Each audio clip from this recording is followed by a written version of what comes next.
মাশাআল্লাহ, আলহামদুলিল্লাহ। আমরা মাগরিব থেকে এতক্ষণ পর্যন্ত আমাদের নিজেদের গ্রামের মক্তবের ছোট ছোট বাচ্চা, আমাদেরই কারো হয়তো মেয়ে, আবার কারো হয়তো আমাদের নিজেদের নাতি, আমাদের সামনে সেই মহান একটা কিতাবকে তেলাওয়াত করলেন।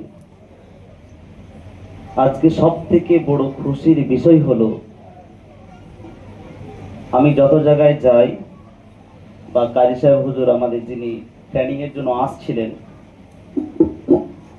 17 এলাকায় মক্তব নয়, ধরুন কেশপুর, আমাদের বাঁকুড়া ডিস্ট্রিক্ট, মহেশপুর, মোড়াকাটা, খড়কুসমা, বিভিন্ন এলাকা থেকে প্রত্যেকটা মক্তবের শিক্ষক ওনারা কিন্তু ট্রেনিং নেওয়ার জন্য এসেছেন হুজুরের কাছে।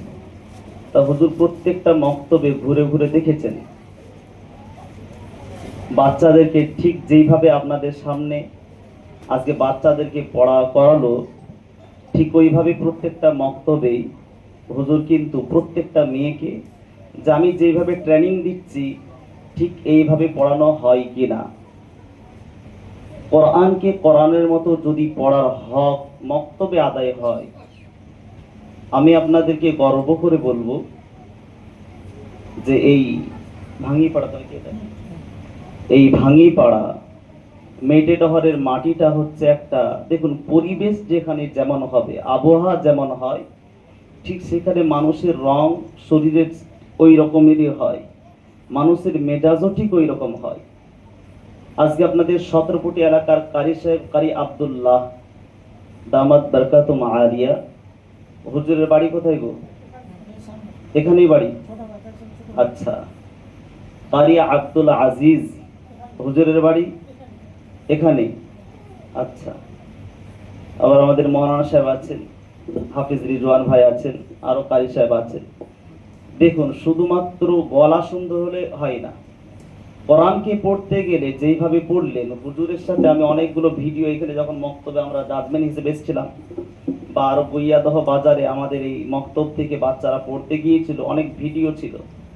তা উনি যেইভাবে ট্রেনিং দিচ্ছেন, উনি বললেন যে আমার মনের মতো যদি হয়, একটা মক্তবকে আমি পেলাম। কটা মক্তব? আরে জোরে বলুন না, কটা? একটা। সেটা হলো, এটা আমার কথা নয়, 17 এই যত বড় এলাকা আছে, এই এলাকার মধ্যে প্রত্যেকটা যারা আলেম, হাফেজ, কারি, আমি আপনাদেরকে গর্বের সাথে, আমি নিজে আপনাদের কাছে মহাসাবের সাথে বা হাফেজ রিজওয়ান ভাইয়ের সাথে সম্পর্ক আছে বলে বলছি না, কোরআন পড়নেওয়ালা। আজকে মাইকটা যদি ভালো হতো, এই মাইকটা সুন্দর হলে, প্রথম মেয়েটার নাম তাবাসসুম মনে হচ্ছে না, তা তাবাসসুমের যে তেলাওয়াত এত সুন্দর স্পষ্ট ভাবে, আজকে হয়তো কারি সাহেব আপনাদেরকে এই কথা বলার জন্য আসেনি। তা এই যে তেলাওয়াত, আরেকজন মেয়ে যে প্রত্যেকটা প্রতিযোগিতায় ফার্স্ট হতো, আজকে আমাদের সবাইকে এই মেটেডহরের জন্য একটা কথা সবাইকে বলতে বাধ্য, যে কিছু হোক না হোক মক্তবের মধ্যে কোরআন পড়াটা সব থেকে ভালো হয়। কি পড়া? কোরআন পড়া। আজকে আপনি আমি, আমরা চাই কি চাই না? আপনারা একটু জোরে বলবেন যে আমাদের মুসলমান সমাজ থেকে মাস্টার হোক, এটা কি আমরা চাই না? হ্যাঁ, চাই তো। ব্যারিস্টার হোক, চাই না? একটা করে উকিল তৈরি হোক, আমরা কি চাই না? দেখুন, একটা গ্রামে একটা আলিম, এটা হচ্ছে হওয়া ফরজে আইন। একটা হওয়া, কটা হওয়া? একটা। একটা যদি হয়ে যায়, ওই আলিমটা যতদিন থাকবে আপনাদের গ্রামের কাউকে আলিম আর পড়তে হবে না। এটা আপনাদের জন্য জরুরি নয়। কিন্তু যেটা হুজুর বললেন, ইবনে মাজাহ 224 নম্বর হাদিস, এখানে বাচ্চাদের মক্তবে যে কিতাব দিয়েছে, এই কিতাবের প্রথম খণ্ডটা দিই, একটা হাদিস আছে, তালাবুল ইলমি ফরিদাতুন আলা কুল্লি মুসলিমিন। প্রত্যেকটা নরনারী উভয়কে কোরআনের জ্ঞান, দ্বীনের জ্ঞান অর্জন করা ফরজ। কি বললাম? ফরজ, তার মধ্যে থেকে আজকে মুসলমান সমাজ, আমাদের সমাজ কিন্তু বহু দূরে। তাই মুনাজ্জাম মাকতাব যেটা, এটা হচ্ছে প্রাথমিক একটা বিদ্যালয়। আমাদেরকে যারা ট্রেনিং দিতে এসেছিলেন, আমরা যারা গিয়েছিলাম শুনে এসেছি, আমি ওনাদের কথাটা একটু আপনাদের সামনে বলি, দেখুন কতটা ভালো লাগবে। আমরা চাই মুসলমান সমাজ কোরআন পড়ুক, তার সাথে সাথে দুনিয়াতে তারা ইংলিশ মিডিয়ামে একজন সায়েন্সের ছাত্র যেন হয়, একটা ডাক্তার যেন হয়। এটা আমাদের মুসলমানদের জন্য নৈতিক কর্তব্য, দায়িত্ব আমাদের সকলের, যে আমাদের সকলের জন্য প্রত্যেকটা মুসলমানের ঘরে একটা করে ছেলে কোরআন পড়নেওয়ালা হবে, তার সাথে সাথে সে যেন ডাক্তার হয়। বাঁকুড়া ডিস্ট্রিক্টে আজকে আমরা গিয়েছিলাম, বাঁকুড়া জেলায়, এটা ডায়েরিটা নেই, ডায়েরিটা আছে, এই যে কিতাবগুলো লেখা হয়েছে, আমি ওই গল্প বলবো না, আজকে মক্তবের ফজিলতের ব্যাপারে বলবো, কত সুন্দরভাবে কিতাবগুলো লিখেছে। এই যে ডায়েরি যেটা আছে, প্রথম খণ্ডের একটা ডায়েরি তৈরি করেছেন, যে বাচ্চাদেরকে কেমন ভাবে, আজকে আমি বলবো যুবকদেরকে, দেখুন এখানে অনেক যুবক ভাই আমরা পাঞ্জাবি টুপি বা লুঙ্গি পরে আসিনি, কেন? আমাদের লজ্জা লাগে। একটা দিন লুঙ্গি পরে আসবো বা পাঞ্জাবি পরে আসবো, আমাদের লজ্জা লাগবে বছরে একবার। কিন্তু এই যে বাচ্চাগুলো ধরুন ছোটবেলা থেকে, আপনার আমাদের সময় পেরিয়ে গেছে, আমাদের লজ্জা লাগছে, এই আমাদের লজ্জাটাকে এখন তো আমাদের আর কিছু করার নেই, অভ্যাস তৈরি করতে গেলে এখন একটু কষ্ট হবে। কিন্তু আমাদের যে বাচ্চাগুলো, এরা যখন প্রোগ্রামে যাবে, দেখবেন জুম্মার দিনে যখন কোনো জুম্মায় নামাজ পড়তে আসে যুবক ভাই, আমি যুবকদেরকে বলি, টুপি পাঞ্জাবিটা, যদিও পাঞ্জাবিটা পরে, টুপিটা কিন্তু বাড়ির থেকে লাগিয়ে আসে না, খালি মাথায় আসে। ওই টুপি পরে বাইরেও বার হয় না, কেন? সে সপ্তাহে তো একদিন আসে, তাকে লজ্জা লাগে। কি লাগে? আর কথা বলুন না, কি লাগে? লজ্জা লাগে। একজন মিস্ত্রি কাজ করে, কিন্তু সে মাথায় টুপি পরে কাজ করবে, এই যে লিবাস আমরা ছোট থেকে পরিনি, এই জন্য আমাদের লজ্জা লাগবে। কিন্তু ওই বাচ্চা বাচ্চা শিশু বা আমাদের ছোট ছোট বোন যেগুলো আসছে, এদের এখন থেকে ইসলামিক লিবাসটা যখন 5 বছর পড়বে, এরা দেখবেন জুম্মাই নয়, যে কোনো একটা দিদি মাহফিলে গেলে এরা প্রত্যেক সময় নিজেদের ইসলামিক লিবাসে নিজেদেরকে সুসজ্জিত করবে, কি করবে না? কেন? তাদের লজ্জা লাগবে না। কেন? এখন দেখুন প্রত্যেকটা বাচ্চা টুপি পাঞ্জাবি পরে এসছে। মক্তবের প্রত্যেকটা ছোট ছোট মেয়ে দেখুন কত ছোট ছোট, মক্তব আসবে, বলুন বিনা বরকায় একটা মেয়ে এসছে, দেখাতে পারবেন? আপনাদেরই তো বাড়ির মেয়ে, এরা কি মাদ্রাসায় মুহাদ্দিস তৈরি হয়ে গেছে? না, মক্তবে পড়ছে, ওদের এতটুকু মাথায় ঢুকেছে, ওখানটাকে যেতে হলে আমাদেরকে একটা সুন্দর লেবাস পরতে হবে, যেটা ইসলামিক লেবাস। প্রথম ফায়দা হলো, মুসলমান মাজলিসে যখন যাবে, সেই মাজলিসে যাওয়ার পূর্বে নিজেদের লেবাসটা যেন নবিয়ালা হয়ে যায়। এটা মক্তবের প্রথম ফায়দা। প্রত্যেকটা মেয়ে এখন হয়তো বড় হওয়ার পরে সর্বপ্রথম বাচ্চারা যখন এই জ্ঞানটা পাবে, ওই বাচ্চারা তারপরে মাস্টারে পড়ুক, ইঞ্জিনিয়ার পড়ুক, কোনো অসুবিধা নেই, তার দ্বীনের জ্ঞান অতটুকু পরিমাণ তার কাছে এসে গেছে। এই যে কিতাবগুলো ধরুন দেয়া হয়েছে, এই কিতাবের মধ্যে সুন্দর সুন্দর করে লেখা আছে। একজন বাচ্চা ছেলে একটা দোয়া শিখলো, ধরুন ভাত খাওয়ার দোয়া, যে বাবু কি বলা হয়? বিসমিল্লাহ। এখানে একটা ডায়েরি হিসেবে মক্তবে দেওয়া হয়েছে, প্রত্যেকটা মক্তবে যেন এইভাবে করা হয়। কতটা উন্নত হবে দেখুন। এখানে হাজরি সিস্টেম করা হয়েছে, যে তুমি ভাত খাওয়ার পূর্বে দোয়াটা পড়েছো কি পড়োনি? যদি পড়েছো তো তোমার মাকে দিয়ে তুমি রাইট দেবে। কাকে দিয়ে? মাকে দিয়ে যদি রাইট দিয়াতে হয়, তাহলে আপনি বলুন, তাকে জোরে পড়তে হবে না মনে মনে পড়বে? হ্যাঁ, জোরে পড়বে। একটা ফায়দা, বাচ্চা যখন বিসমিল্লাহ পড়বে, তার মাকে আর নতুন করে বলতে হবে না যে মা এটা হলো ভাত খাওয়ার দোয়া, তুমিও পড়ো। কেন? যখন ওই মা জিজ্ঞাসা করবে, কেন গো মা তুমি এটা টিক চিহ্ন দিতে কেন বলছো, বলবে আমাদের মক্তবের হুজুর আগামীকাল দেখাতে হবে যে আমি বিসমিল্লাহ বলে ভাতটা খেয়েছি কি খাইনি। আরে বলুন, ওই মাটা শিখবে কি শিখবে না? এটা বাচ্চার প্রথম দিনের কোর্স, একে 7 দিন এইভাবে ট্রেনিং দেওয়া হবে। নাম্বার 2, তারপরে দ্বিতীয় সপ্তাহে উস্তাদ তাকে বলবে যে তুমি এই দোয়াটা মোট 7 জনকে বাড়িতে শিখাবে। কয়জনকে? 7 জন। জিজ্ঞাসা করবে তোমার বাড়ির ফ্যামিলিতে কয়জন মেম্বার? মানে 3 জন, 4 জন, 5 জন। এই তিনজন বা চারজন বা পাঁচজন, উস্তাদ বলবে তুমি তিনজন চারজন পাঁচজনকে তুমি শিখাবে। কে শিখাবে? ওই বাচ্চাটা। যদি বড় ভাইকে বলে যে ভাই তোমাকে এই বিসমিল্লাহটা পড়ে ভাত খেতে হবে, তুমি খাওয়ার পরে টিক চিহ্ন দিবে, কিন্তু নাহলে আমি হুজুরকে দেখাতে পারবো না। বলুন বড় ভাইটা শিখবে কি শিখবে না? হ্যাঁ, যে আমি টিক চিহ্ন দেবো তো ঠিক কথা, তা মিথ্যা বলে দিব না কেন? বাচ্চাদের কাছে মিথ্যা বলে ছাড়। আরে কি বলবে, হ্যাঁ ভাই তুমি পড়ো দিয়ে টিক চিহ্ন দাও, নাহলে হুজুরকে মিথ্যা বলতে। ভাইটা শিখবে না? মাকেও বলবে মা তুমিও পড়ো, তুমিও টিক চিহ্ন দাও। মা শিখবে কি শিখবে না? আরে একটা বাচ্চাকে পাঠালে মক্তব থেকে কতটা ফায়দা। একটা বাচ্চা তখন বলবে মা তুমি এটা খেয়েছো, এই দোয়াটা পড়েছো, তুমি টিক চিহ্ন লাগিয়ে দাও। একটা দোয়া এক সপ্তাহ ধরে। কয় সপ্তাহ? মাকে বলবে মা তুমি আজকে বিসমিল্লাহ পড়ে খেয়েছো, বলবে হ্যাঁ। মা তা তুমি টিক লাগিয়ে দাও। আবার তারপরে যখন খাবে আবার বলবে মা পড়েছো, হ্যাঁ লাগিয়ে দাও। দেখবেন বাচ্চাদের লজ্জা লাগে না, বাচ্চাদের লজ্জা লাগে না। আব্বাকে বলে দেয় যে আব্বা তুমি কেন নামাজ পড়তে যাও না? যদি বাচ্চাকে শিখিয়ে দেওয়া হয়, এই করছি তুমি তোমার আব্বাকে বলবে যে তোমার আব্বা যদি নামাজ না পড়ে তুমি পড়বে না। দেখবে বাচ্চারা বলে না বাড়িতে গিয়ে, আব্বা তুমি কেন নামাজ পড়ো না, তুমি পড়তে চলো, বলে কি বলে না? এইভাবে দেখবেন আস্তে আস্তে করে ওই বাচ্চাটাও আমল করছে, তার সাথে সাথে এই মক্তবের ওসিলাতে আল্লাহ সেই বাড়িটাকে, আমি বলবো কমসে কম হয়তো মা বাপ তিনটে ভাই সময় দিতে পারলো না, কিন্তু মা বাপ উপকৃত হবে কি হবে না? নাম্বার 2, এখানে দিয়ে আছে এপ্রিল মাস। কি মাস বললাম?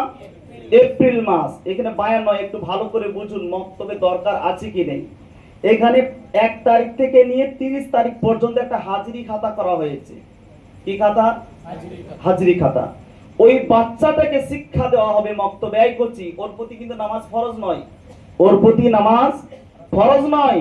ওকে বলা হবে যে মা তুমি আজকের থেকে মক্তবে পড়ে যাওয়ার পর এখানে ফ মানে ফজর, আর অন্তস্থ জ মানে হচ্ছে জোহরের ওয়াক্ত, আ দেওয়া হয়েছে মানে আসরের ওয়াক্ত, ম দেওয়া হয়েছে মাগরিবের ওয়াক্ত, আর রস্যই দিয়েছে মানে ঈশার ওয়াক্ত।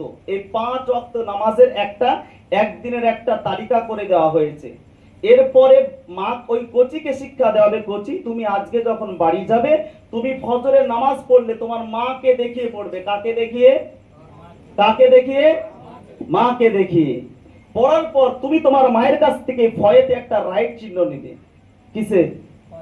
যে আমি ফজরের নামাজটা পড়েছি। ওখানে বাচ্চাকে বলে দেওয়া হয় যে তোমাকে ভোরবেলায় উঠতে হবে না, উঠতে পারলে ভালো, না পারলে কোনো অসুবিধা নেই। তা বলো হুজুর পড়বো কখন? না তুমি উঠো কখন? না আমি 7টার সময়। তাকে বলে দেওয়া হয় তোমার নামাজ ফজরের নামাজ 7টার সময়। কটার সময়? তুমি সকালবেলায় উজু করে তুমি নামাজ পড়ে তোমার মায়ের কাছে টিক চিহ্ন নিয়ে নাও। এটা আমাকে আগামীকাল এসে দেখাবে। মা টিক চিহ্ন, দেখুন মা নামাজ পড়েনি কিন্তু মা টিক চিহ্ন দিল। একটা ফায়দা ভালো করে বুঝুন। দ্বিতীয় ওয়াক্তের নাম হচ্ছে জোহর, দুপুরে। বাচ্চা নামাজ পড়বে মায়ের সামনে।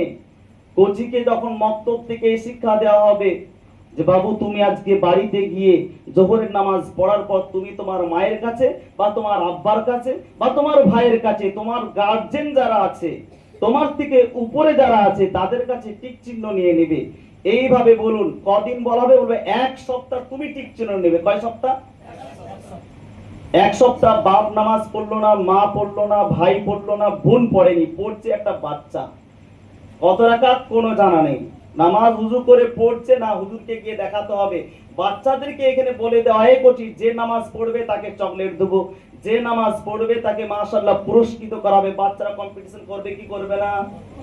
করবে না? আরে কথা বলুন না, করবে না? করবে তো। এরপরে বলুন ওই মা বা ওই আব্বা বা ওই বড় ভাই বা আমার বড় বোন টিক চিহ্ন দেবে, তার মনে একটু আঘাত লাগবে না যে একটা বাচ্চা ছেলে মক্তবের হুজুরকে দেখানোর জন্য প্রত্যেক দিন 5 ওয়াক্ত নামাজ পড়ে আমার কাছে ডায়েরিটা নিয়ে আসছে আর টিক চিহ্ন দিচ্ছে, আমি তো নামাজ পড়ি না। মনে হবে কি হবে না? ওই বাপের মধ্যে একটু হলো আমার মনে হয় ইহসাস হবে, আমারও নামাজ পড়া, আমারও নামাজ পড়া দরকার। ওই মা নামাজ পড়বে, মা প্রত্যেক দিন হাজিরি খাতায় দেখবে আমার বাচ্চাটা ফজরে ওঠার পর ঘুম থেকে উঠে নামাজ পড়ে আমাকে দেখাচ্ছে। আমি বলছি 1 মাসে হলো না, 2 মাসে হলো না, আরে 5 মাসও তো হবে, আমলটা না হবে না? এটা হলো নামাজ বাড়িতেও আস্তে আস্তে করে বাচ্চাদের দিক দিয়ে এই কিতাবের মাধ্যমে, মক্তবের মাধ্যমে দেখবেন ওই বাড়িতে আলহামদুলিল্লাহ একটা নয়, দুটো নয়, তিনটা আমার মনে হয় মুসল্লি তৈরি হবে। নাম্বার 3, এখানে দেয়া আছে হিফজে হাদিস। কি দেয়া আছে? হিফজে হাদিস। একটা করে হাদিস বাচ্চাদের পড়ানো হবে না, হাদিস পড়ানো হবে যেমন ধরুন এখানে কিতাবের প্রথমে দিয়েছে যে তলাবুল ইলমি ফারিজাতুন আলা কুল্লি মুসলিমিন। এই তলাবুল ইলমি, একটা বাচ্চা যখন মক্তবে ভর্তি হবে তাকে সারা বছরে 5টা হাদিস ইয়াদ করানো হবে। কয়টা হাদিস? 5টা। একটা মাস ধরে একটা হাদিস পড়ানো হবে। তলাবুল ইলমি ফারিজাতুন আলা কুল্লি মুসলিমিন, এই শব্দটা কতদিন ধরে পড়ানো হবে? 1 মাস। মুখস্থ হয়ে গেলে বলা হবে, বাংলা তো লেখা আছে যে কোচি তোমার বাড়িতে বাংলাকে পড়তে পারে না? হুজুর আমার আব্বা পড়তে পারে। আর কে পারে? আমার বড় ভাই এইচএসে পড়ে, সেও পারে। আর কে পারে? আমার বোন ক্লাস 8-এ পড়ে, সেও পারে। যাও তুমি তোমার বোনের কাছে ওটা দেখাবে, ভাইয়ের কাছে দেখাবে, 3 জনকে শুনিয়ে ওটা রাইট চিহ্ন নিয়ে আসবে। বলুন একটা ভাইকে যদি 7 দিন ধরে শুধু তলাবুল ইলমি এই শব্দটা শোনানো হয়, ওই ভাইটার মুখস্থ হবে না?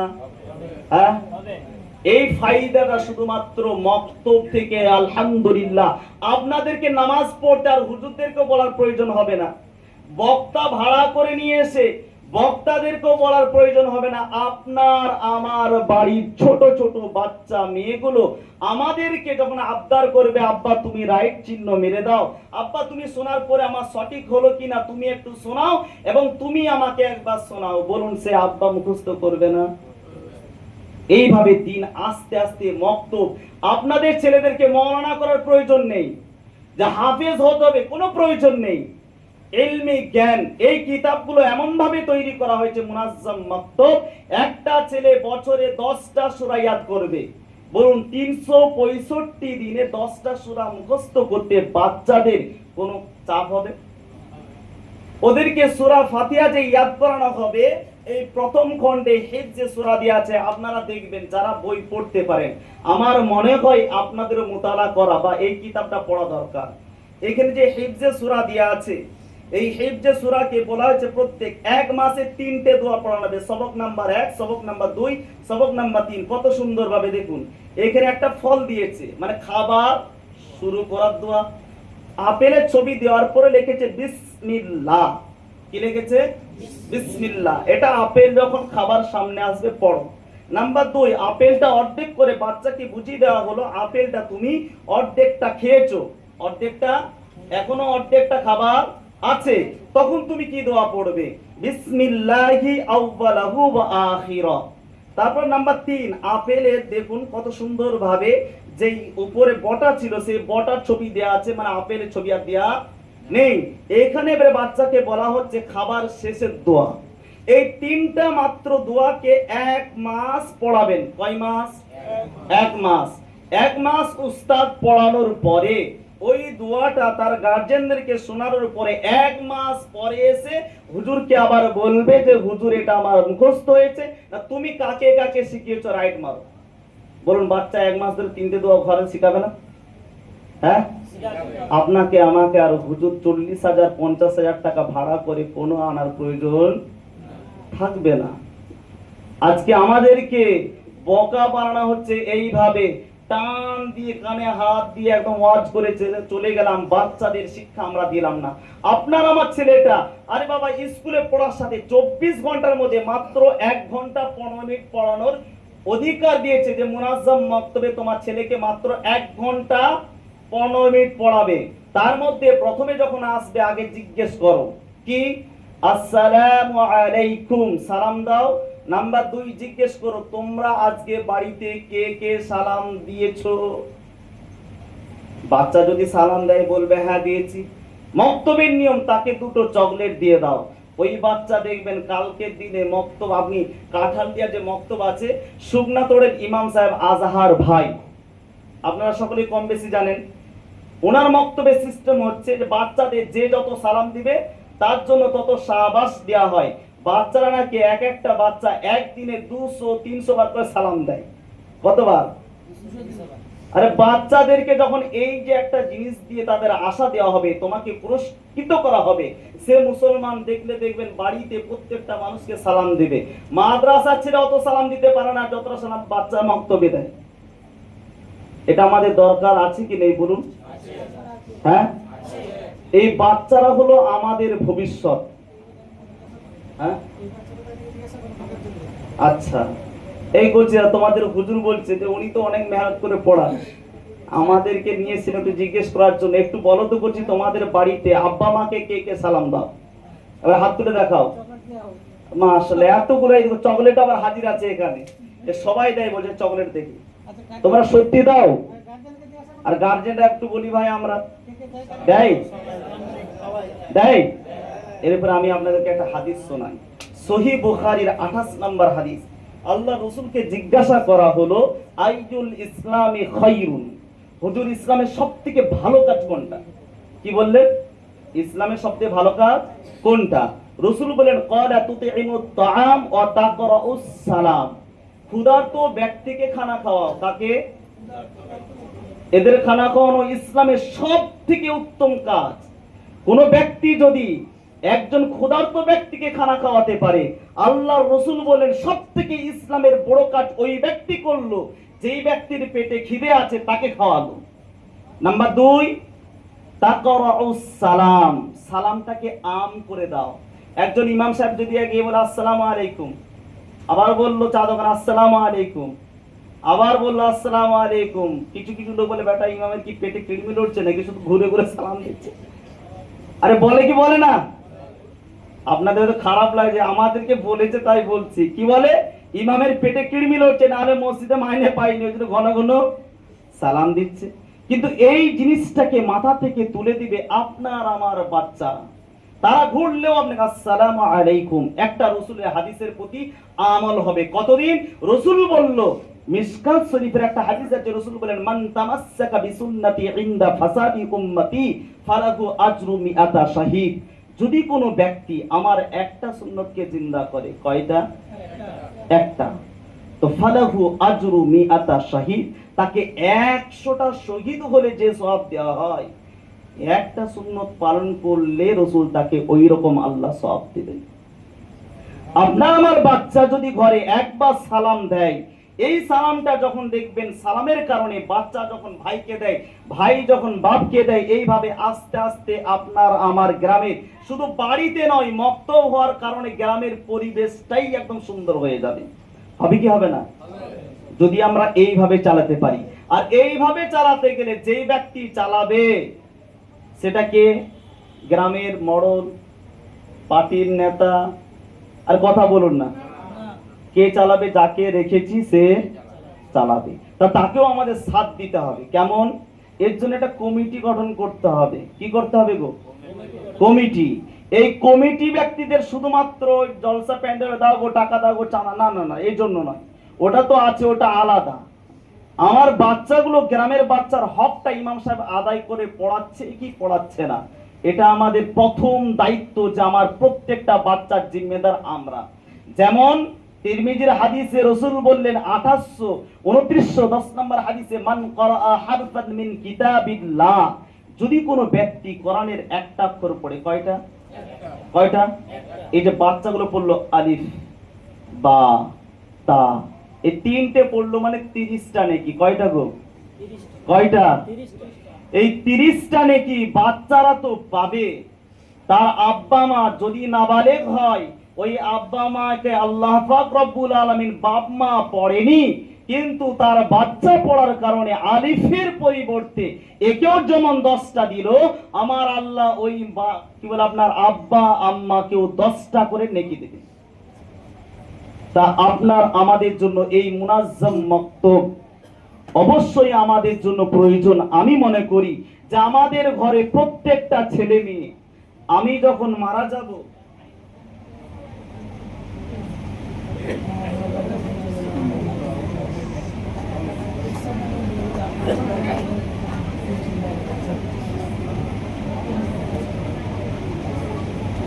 ওনার বক্তব্য শেষ, আমি চালাচ্ছি। আচ্ছা, আরেকটা কথা, এই কোরআনকে শিক্ষা করতে গেলে দেখুন, আবু হুরাইরা সব থেকে বেশি হাদিস বর্ণনা করতেন। কারণটা কি বলুন তো? আবু বকরের চাইতে আবু হুরাইরার দাম কম।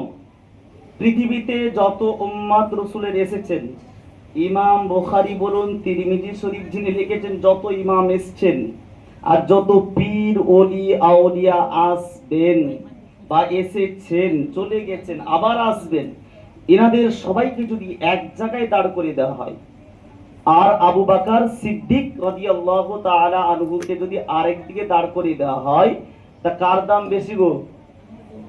দামটা কার বেশি? আবু বকরের। এই আবু বকর বেশি হাদিস ইয়াদ করতে পারেনি, কারণ বলছে আমি রসুলের কাছে বেশি সময় দিতে পারিনি। আবু হুরায়রাকে জিজ্ঞাসা করলো, আপনি এত হাদিস বেশি ইয়াদ করলেন কেন? বললো, আমি বিয়ে না করে, আমার সংসার ছিল না, আমি বিয়ে করিনি, আমার সংসার না থাকার কারণে আমি রসুলের কাছে বেশি থাকতাম, তার মানে হাজিরি আমার বেশি ছিল। হাজিরি কি ছিল? বেশি ছিল। আমার আপনার ছেলে মেয়েরা মক্তবে পড়ে, ঠিক কথা, কিন্তু দেখবেন 100টা ছেলে যদি হাজিরির খাতায় নাম থাকে, হাজিরি দেয় কজন? হয়তো 40 থেকে 50 জন। আপনাদের মক্তবে আলহামদুলিল্লাহ যতবার আসি ততবার দেখি অনেকগুলো, অনেক মক্তবে দেখি আরো অনেক মক্তব আছে, আলহামদুলিল্লাহ ছেলেরা যায়, হাজিরি দিলেও লাভ আছে, হাজিরি দিলেও লাভ আছে। কেমন দেখবেন, স্কুলে মাস্টার যখন বছরের শেষে একটা করে প্রোগ্রাম করা হয়, আমাদের বাড়ি সিমলাপাল, আমাদের সিমলাপাল মদনমোহন হাই স্কুলে একটা করে বছরে, এইদিকে জানি না আমি, তা বছরে একটা করে প্রোগ্রাম করতো। তা যেই ছেলেটার হাজিরি বেশি, সারা বছরে একটাও ক্লাস কামাই নেই, তাকেও কিন্তু পুরস্কার করা হতো, পুরস্কার দেওয়া হতো। এদিকে কি হয় ওটা? সেই ছেলেটা পরীক্ষায় পাস করুক চাই না করুক, তাকে দেখবেন ওখানে মাস্টার তাকে ডেকে বলবে, এই ছেলেটা 365 দিনে যদি 120 দিন ক্লাস হয়েছে, 120 দিন কিন্তু ছেলেটা স্কুলে এসছে, তার জন্য আমরা খুশি হয়ে একটা প্রাইজ তাকে দিলাম। বললো ছেলেটা নাম্বার, বলছে ফেল। আরে ফেল হলো দেখবে না, মাস্টার দেখলো যে এসেছে। আল্লাহ ঠিক ওই রকম চাই, কোরআনকে পেতে গেলে আপনার আমার জিম্মেদার, যে একটা বাচ্চার দোয়া চলছে, সবক চলছে আজকে এই জায়গাতে, এই জায়গায় যখন সবক হবে,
আশহাদু আন্না মুহাম্মাদুর রাসূলুল্লাহ। সবাই আমার আজানের জবাব দিই ভাই, কারোর দিকে না তাকিয়ে।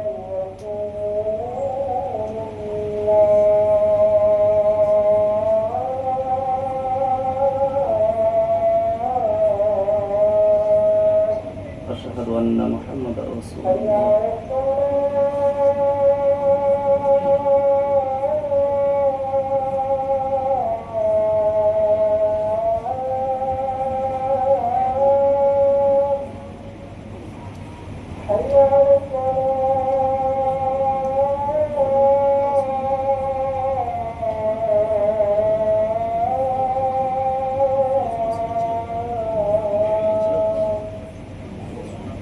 Allah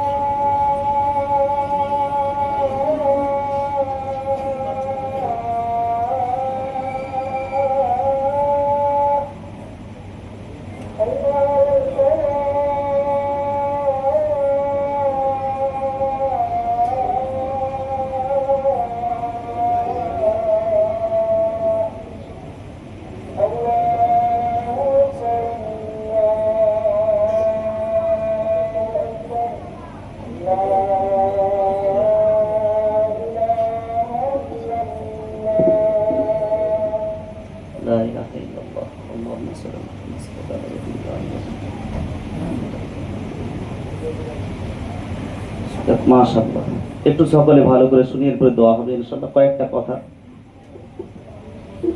আমাদের ইমাম সাহেব বলছিলেন, দেখুন এরকম ইমাম প্রত্যেকটা গ্রামের জন্য আল্লাহ পাক করিয়ে দেন। সকলে বলুন আল্লাহুম্মা আমিন। কেন বলুন তো? উম্মতের ফিকির, কোরআন কিভাবে শেখানো যায়। আমি যুবক ভাইদের বলবো, যুবক কারা একটু হাত তুলে দেখাই দেখি। যুবক কারা নিজেদেরকে যুবক বলে? আর বুড়ো তুলবেন না, হ্যাঁ, যাদের 40-45 উপরে হয়েছে তাদের বাদে, যুবকদের। যদিও ইসলাম বলেছে 55 বছর পর্যন্ত যুবক সবাই। কত বছর? 55। মানে ওই যুবক বিয়ে করতে পারবে না, কিন্তু ইসলামে তারা যুবক। তাই যুবক ভাই একটু আরেকবার হাতটা তুলে দেখি। আমরা কি সবাই কোরআন পড়তে পারি?